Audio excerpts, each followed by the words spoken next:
Ahoy mateys, Jacob here again with Lulu Kangaroo, our harbor mistress. I come to Seattle on the last Sunday of September for a very special trip on the Virginia 5 around Lake Union. So let's hop on a train and head straight there. Today is one of two Steamship Sunday events. This is where 2 free rides are given on the Virginia 5. They were held on the last Sundays of September and October of 2025. I start by signing up at the Wooden Boat Center. First, everyone must sign a waiver to get on. You scan this QR code and sign in. Then you are given a wristband. There's one for 11 o'clock a.m. and another at 1 o'clock p.m. I got wristbands for both. Scenes from both cruises are used throughout this video. The Virginia 5 is waiting at the historic ship's wharf. On the way, you pass by the Museum of History and Industry on the right. To the left is the Lake Union Park.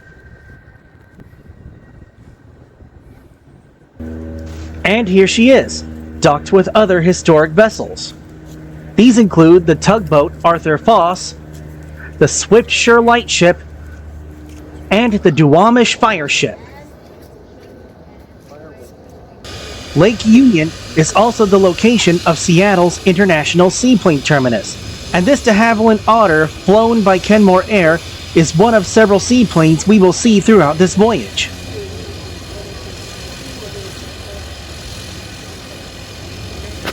Now it's time to board. When you get on, you show your wristband to the crew at the entrance. Watch your head and watch your step. The Virginia 5 is a historic steamboat built in 1922. She carries up to 150 passengers, is 125 feet long, and her top speed is 18 miles per hour. Oh yeah, you've got two. Okay. All right, coming on board. Steam plant is down this hallway. 121 years old. She's the one that is ready. The first place you come into when you get on is the engine room.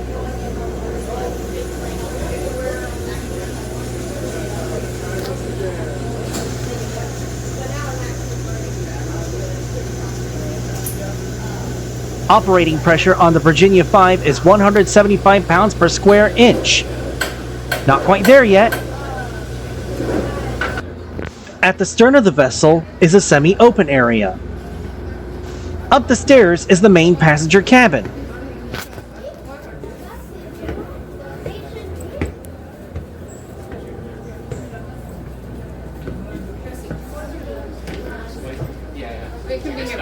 The typical setup is rows of round tables with chairs all around.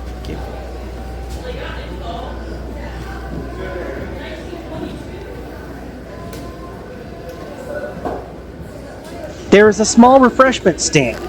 You can buy souvenirs of the Virginia 5 here too.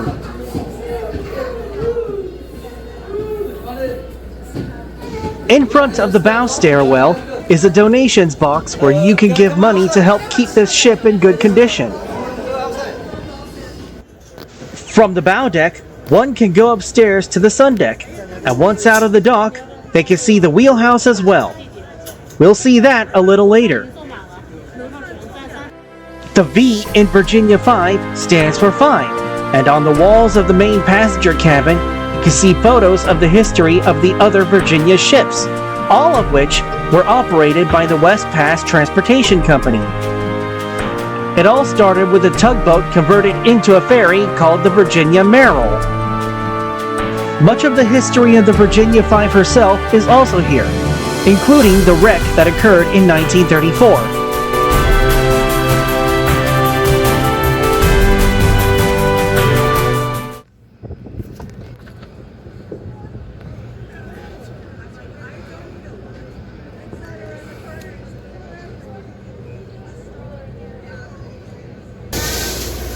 At last, we're now at operating pressure, and it is time to start the engine. The engine that's powering our ship is a triple expansion steam engine. This is actually the engine off the Virginia 4. After the Virginia 4 was scrapped, this engine was salvaged for use on the Virginia 5. Reusing this engine was less costly than buying a new engine.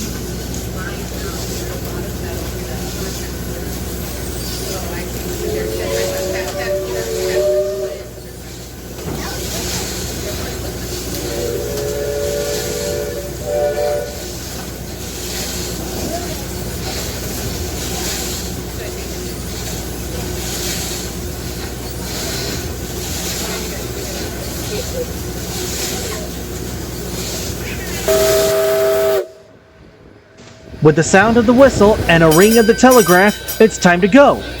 We're off on a grand circle tour around Lake Union. Along the way, I'll be talking about some of the historical sites we'll be seeing.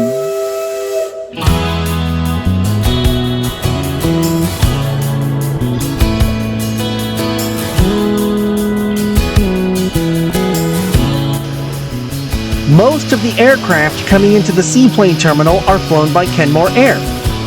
Kenmore Air was founded in 1946 and operates 29 aircraft around more than 30 destinations throughout Washington State and British Columbia. The typical aircraft used are the de Havilland Beavers and the larger de Havilland Otters.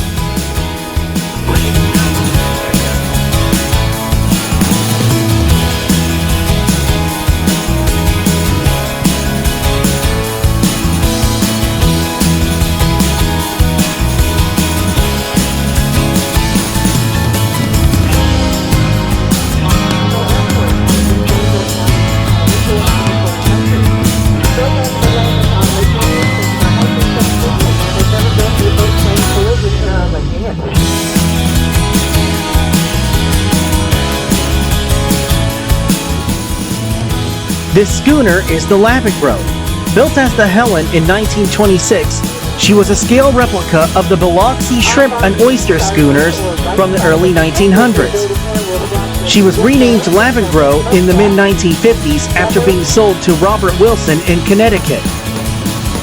Today, she is owned by the Northwest Schooner Association and is used mainly for private charters.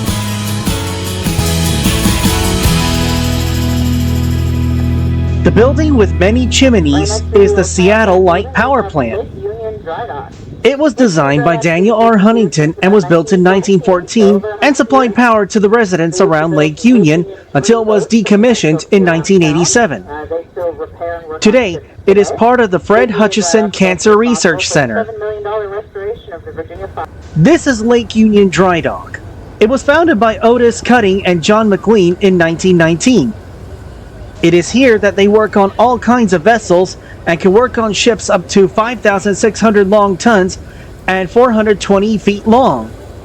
It is mainly focused on ship repairs and conversion and is one of the oldest continuing dry docks in North America.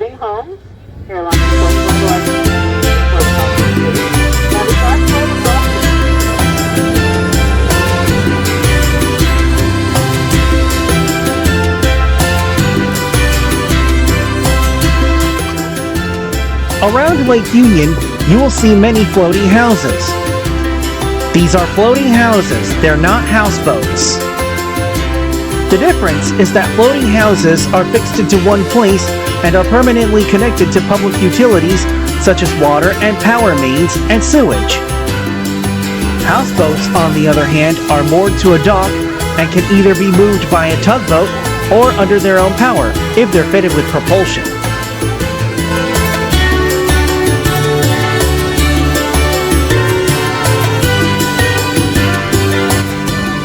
This is the Gasworks Park. On its grounds is an old coal gasification plant which was built for the Seattle Gas and Light Company in 1906. The plant served 43,198 customers in 1940, but due to decreasing demands, the plant ceased operations in 1956.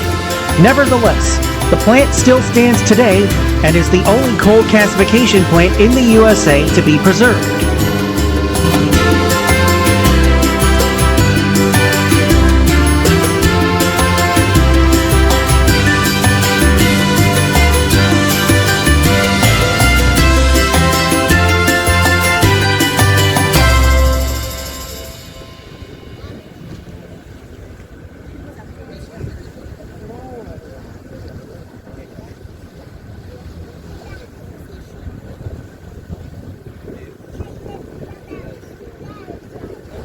Coming up is the University Bridge.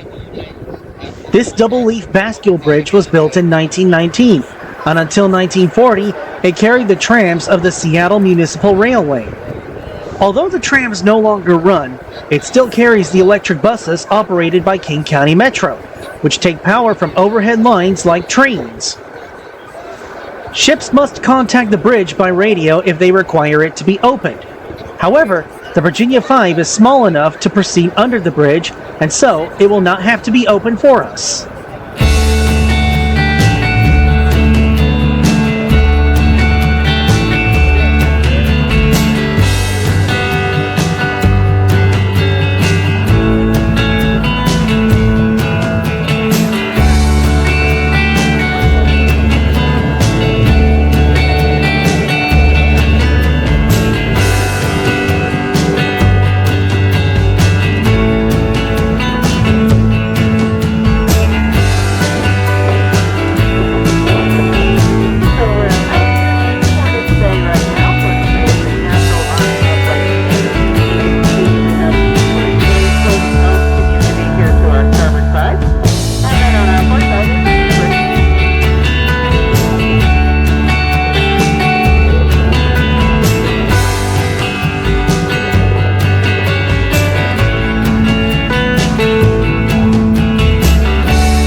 This bridge, spanning the Lake Washington Ship Canal, is the Montlake Bridge.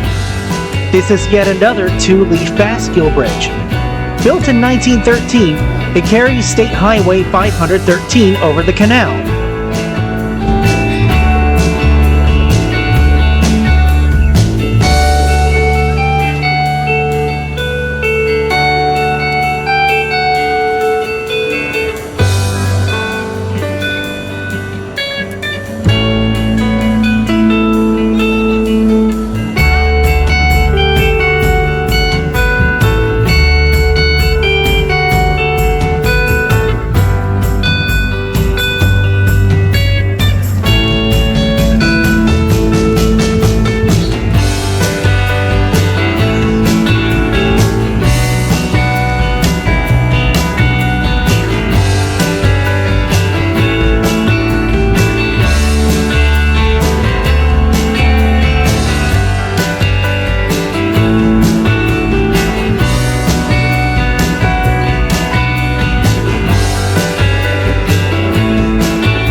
We've now come into the wheelhouse of the Virginia 5 and watch how the boat pilot operates the ship.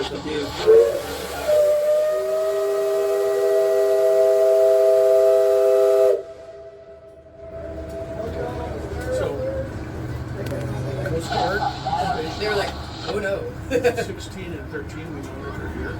13 is it's called bridge to bridge. 16 is general announcements of distress. Okay. So we can talk to everyone. We're on blast until we come blind channel. A blind channel? It means people can't see around the corner. So you're making noise so that they recognize that you're coming? Yes, they listen. Yeah, just like this boat. It's a stop. The snail boat, he just stopped like, whoa, okay. But once we're coming, and he saw us.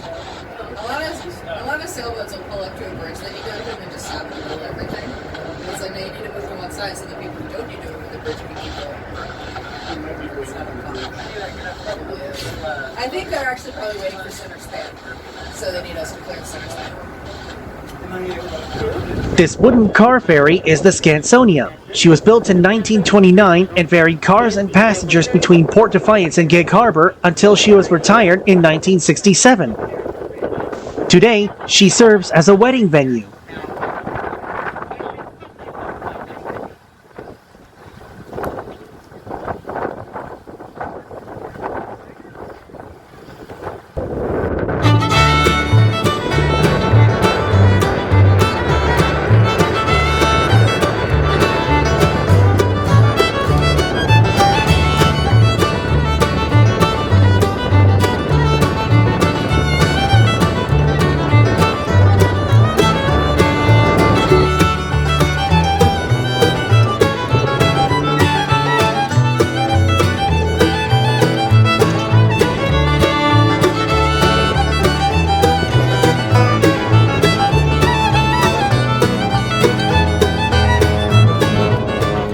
Also in Gasworks Park is Kite Hill. This artificial hill was built exclusively for kite flying, hence its name. On its summit, it features a sculpted sundial.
Over here on our right or starboard side is the most famous protocol here in the city. We have this really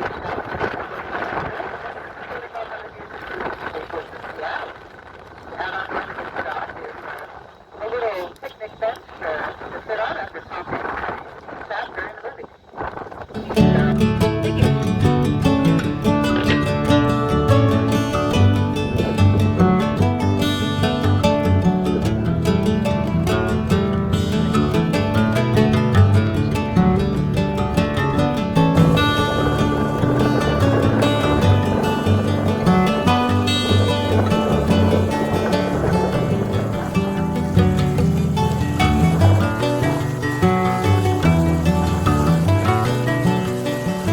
In the distance is the world-famous Space Needle.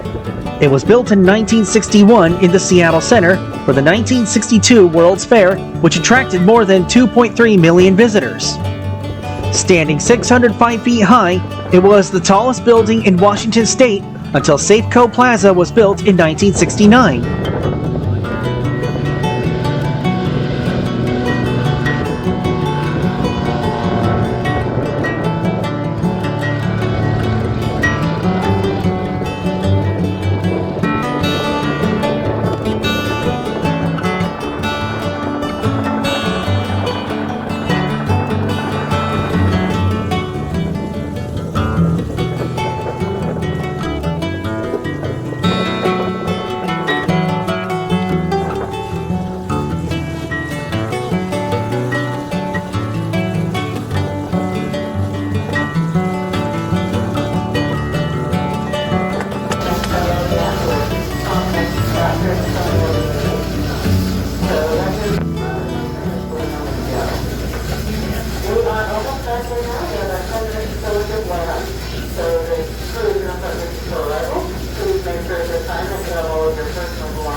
Not all seaplanes in Lake Union are operated by Kenmore Air. The de Havilland Twin Otter in the seaplane terminal is flown by the Canadian seaplane airline Harbour Air. Harbour Air was founded in 1982 as Windhoek Air Service. They operate about 41 aircraft to 16 different destinations. We're now coming back into the historic steamship's wharf, marking the end of the journey.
Before leaving Lake Union, I watched this little steam launch called the Puffin come in. Ironically, this boat originally ran on gas in 1906, but was converted to steam in 1980. It would usually be the other way around. I'd like to take a ride on this little steamer one day. Of course, no voyage on the Virginia 5 was ever long enough for me, and I would easily take her over any modern ferries. There are many adventures on this historic steamboat still waiting to be had, and I'll look forward to covering them for you. I also hope that one day you'll be able to experience her the way I do. Until then, I'm always willing to share my adventures with all of you. Make sure you've subscribed to my channel so that you don't miss a single one, be it on the Virginia 5 or some other vessel.